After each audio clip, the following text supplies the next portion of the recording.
A sailing yacht off the coast of Portugal was under attack, not from pirates, not from a storm, from something far more unexpected. Beneath the hull, massive black and white shapes circled with deliberate purpose. They struck the rudder with coordinated precision. They rammed the keel with force that shuddered through the entire vessel. They worked together, as though executing a plan refined through practice. Killer whales Orcas.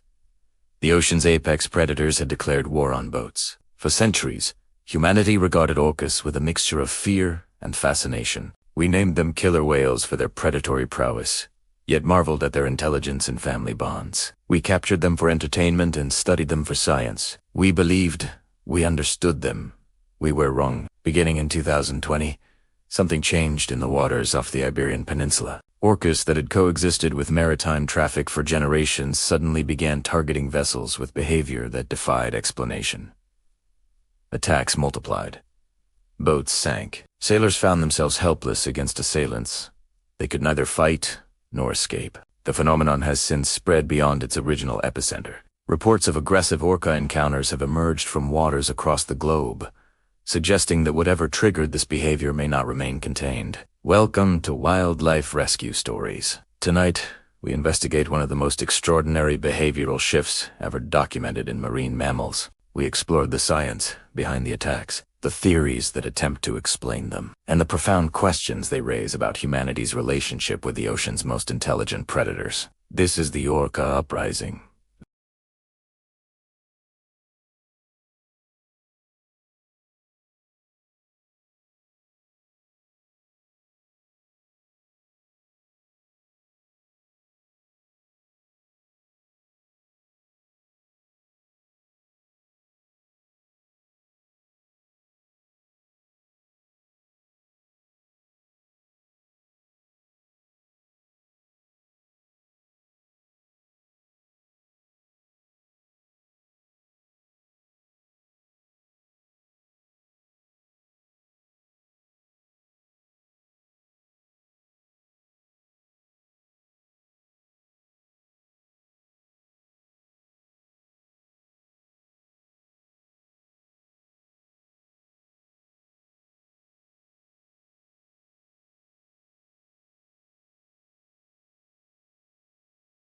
The first documented attacks occurred in the summer of 2020, in the waters of the Strait of Gibraltar, where the Atlantic Ocean meets the Mediterranean Sea.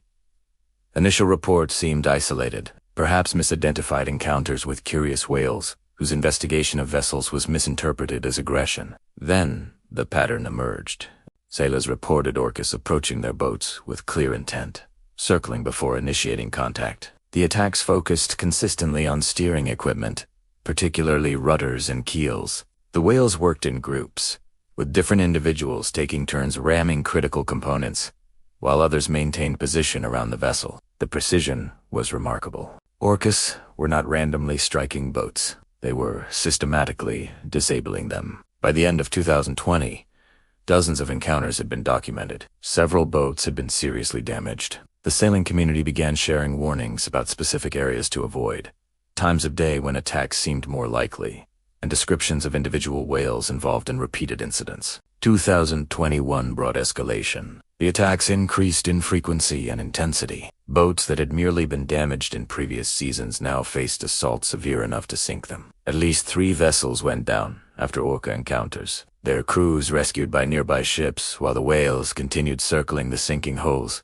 The geographic range expanded as well. Attacks that had initially concentrated near the Strait of Gibraltar spread northward along the Portuguese coast and into Spanish waters. Orcas that researchers had identified as members of the Iberian population appeared in locations where they had rarely been observed before, as though specifically seeking new targets. By 2023, the international maritime community could no longer dismiss the phenomenon as localized or temporary. Something fundamental had changed in orca behavior, and that change showed no signs of reversing.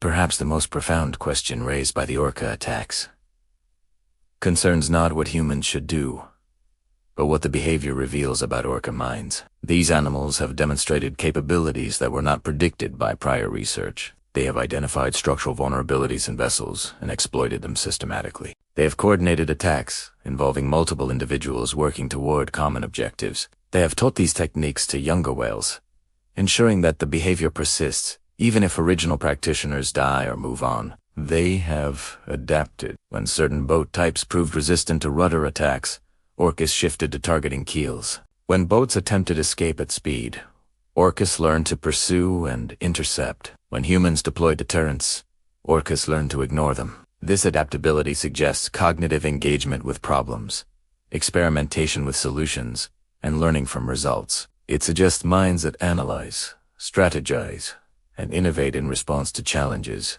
What those minds experience internally remains beyond human ability to know with certainty. Do attacking Orcas feel anger toward the vessels they target? Do they experience satisfaction when a rudder breaks or a boat begins sinking? Do they understand that humans occupy these vessels? And if so, what do they think about those humans? These questions may never receive definitive answers, but the attacks themselves demonstrate that Orca minds contain depths that humans have barely begun to explore. The sun sets over waters that have witnessed countless thousands of years of Orca presence. These animals swam here before humans built boats, before human civilization arose, before our species existed in its current form. They have watched us emerge from the land, take to the sea, and progressively transform the oceans they call home. Perhaps the attacks represent something we have not considered, not trauma or play or competition alone, but something closer to communication, a message delivered in the only language that captures human attention when words cannot bridge the species gap. This is what that message might say. You have taken too much. You have pushed too far, and we remember what you have done. Such interpretation ventures beyond what science can confirm. We cannot know Orca intentions with certainty. We may be projecting human meaning onto animal behavior that has entirely different significance, but we also cannot dismiss the possibility. We are dealing with minds sophisticated enough to plan coordinated attacks, teach complex behaviors across generations, and adapt strategies in response to human countermeasures. Attributing intention and communication to such minds does not seem unreasonable. Whether message or behavior, the attacks demand response. Not just tactical response about how to protect boats, but deeper response about how humanity relates to the other intelligent species with whom we share this planet. The Orcas have reminded us, in terms impossible to ignore, that we do not control the ocean. We merely visit it at the pleasure of residents far more powerful than ourselves. This has been Wildlife Rescue Stories. Thank you for joining us. Beneath the waves, where humanity confronts an intelligence we may never fully understand, the Orcas are watching. They are learning, and they are waiting to see what we do next. The Orcas responsible for the majority of documented attacks belong to a small, critically endangered population that inhabits waters around the Iberian Peninsula. Understanding this specific group provides essential context for the behavior they have developed. The Iberian orca population numbers approximately 40 individuals, making it one of the smallest and most vulnerable orca populations on Earth. They follow the seasonal movements of Atlantic bluefin tuna, their primary prey, migrating through the Strait of Gibraltar and along the coasts of Spain and Portugal. This population has experienced significant pressure from human activities. Commercial fishing has dramatically reduced bluefin tuna populations, forcing orcas to work harder and travel farther to secure adequate nutrition. Vessel traffic in the Strait of Gibraltar, one of the world's busiest maritime corridors, subjects these whales to constant noise, pollution, and collision risk. Climate change is altering the distribution and abundance of their prey in ways that researchers are still working to understand. The population's small size means that every individual matters significantly to group dynamics. A particularly influential individual, whether through personality, social position, or experience, can shape the behavior of the entire population. If one or a few individuals developed boat-hacking behavior and those individuals hold social influence within the group, their behavior could spread disproportionately rapidly. Researchers have identified specific individuals involved in repeated attacks. White Gladys appears in numerous encounter reports. Several juvenile females have been documented participating in attacks across multiple incidents. This concentration suggests that intervention targeting specific individuals might reduce attack frequency. However, such intervention raises profound ethical questions about interfering with the behavior of endangered wildlife. particularly when that behavior may represent response to human-caused harm. The Iberian attacks have dominated media coverage, but concerning reports have emerged from waters far beyond the Strait of Gibraltar. These distant encounters raise troubling questions about whether the behavior might spread globally. Off the coast of Scotland, orcas have been observed approaching boats with behavior patterns that resemble early-stage Iberian incidents. While no attacks have caused significant damage, the investigative approaches and physical contact with vessels represent departures from historical behavior in these waters. In the waters around New Zealand, a population known for its typically shy behavior around boats has shown increased boldness in recent years. Researchers have documented physical contact between orcas and vessels that, while not yet damaging, suggests changing attitudes toward human watercraft. Along the coast of California, witnesses have reported orcas following boats with unusual persistence and approaching in ways that experienced observers found concerning. Again, no attacks have occurred, but behavioral shifts are evident to those who know these animals well. However, similar environmental pressures, including depleted prey populations, increased vessel traffic, and climate disruption, affect orcas worldwide. Different populations might develop similar responses to similar stressors independently. The alternative explanation proves more unsettling. If orcas possess capacities for communication that exceed current scientific understanding, information might somehow spread between populations in ways researchers have not detected. This hypothesis remains speculative, but cannot be entirely dismissed given how much about orca cognition remains unknown. The maritime community has struggled to develop effective responses to orca attacks. Traditional methods for deterring wildlife prove ineffective against animals as intelligent and determined as attacking orcas. Noise-making devices have shown no consistent effect. Orcas continued attacking boats, deploying various acoustic deterrents, sometimes seeming more interested rather than less after such devices activated. Their intelligence apparently allows them to distinguish between sounds that represent genuine threats and those that do not. Speed changes have provided limited protection. Stopping engines sometimes causes orcas to lose interest, while in other cases they continue attacks on motionless vessels. Accelerating to escape is proven impossible against animals that match or exceed typical boat speeds and pursue with obvious determination. Route changes have offered more success. Sailors who avoid areas of concentrated orca activity reduce their encounter risk significantly. However, this strategy surrenders waters to the whales,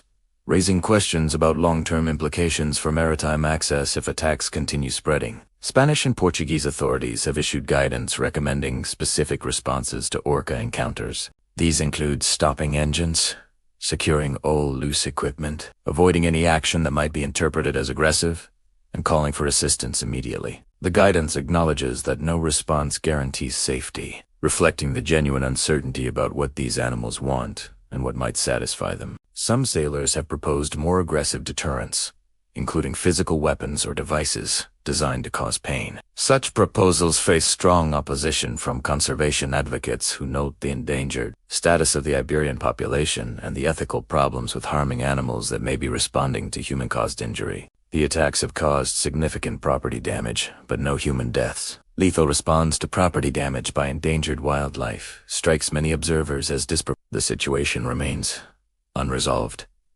Attacks continue. Boats sink, and humans find themselves confronting animals they cannot effectively deter, cannot legally harm, and increasingly cannot understand. Scientists studying the attacks have proposed multiple explanations for this unprecedented behavior. The trauma hypothesis suggests that a specific negative experience with a boat triggered the initial aggressive behavior. If this individual experienced trauma associated with boats and subsequently began attacking them, her behavior could have spread to other pod members through social learning. This theory aligns with documented orca cognitive capabilities. Orcas clearly remember specific events and individuals for extended periods. They demonstrate behavioral responses to past experiences that suggest emotional processing of memories. A traumatized individual could plausibly develop aggressive responses to stimuli associated with that trauma. The play hypothesis offers a less dramatic explanation. Young orcas, like young mammals, generally engage in play behavior that develops skills and social bonds. Rudder manipulation might have begun as playful investigation that produced interesting responses, specifically the turning and stopping of boats that pushing rudders could cause. If juveniles found this interaction rewarding, they might have intensified and repeated the behavior. The behavior sometimes appears almost playful rather than aggressive, with whales seemingly enjoying the chaos they create. However, this explanation struggles to account for attacks severe enough to sink vessels, behavior that exceeds reasonable definitions of play. The competition hypothesis proposes that orcas may view boats as competitors for resources, particularly the bluefin tuna, that constitute a critical food source for Iberian orcas. Fishing vessels directly reduce tuna availability. Recreational boats disrupt hunting activities through their presence and noise. If orcas have begun associating boats generally with reduced hunting success, attacking them might represent attempts to drive competitors from their territory. This theory faces challenges as well. Orcas have coexisted with fishing vessels for as long as those vessels have operated in their waters. Why would competitive response emerge suddenly in 2020 rather than decades or centuries earlier? What changed in orca perception that triggered novel behavior against familiar stimuli? The cultural transmission hypothesis may provide the key to understanding how the behavior spread regardless of its initial cause. Orcas learn from one another, with offspring adopting the behaviors they observe in mothers and other pod members. A behavior that began with one individual or small group could spread through observational learning, becoming increasingly common as more whales incorporated it into their behavioral repertoire. This process has been documented in other orca behaviors. Hunting techniques, developed by specific populations, have spread to neighboring groups through contact and observation. Dietary preferences have shifted over time as successful strategies propagated through interconnected populations. If attacking boats provides some perceived benefit, whether emotional satisfaction, reduced competition, or simple entertainment, cultural transmission could explain the behavior's spread and persistence.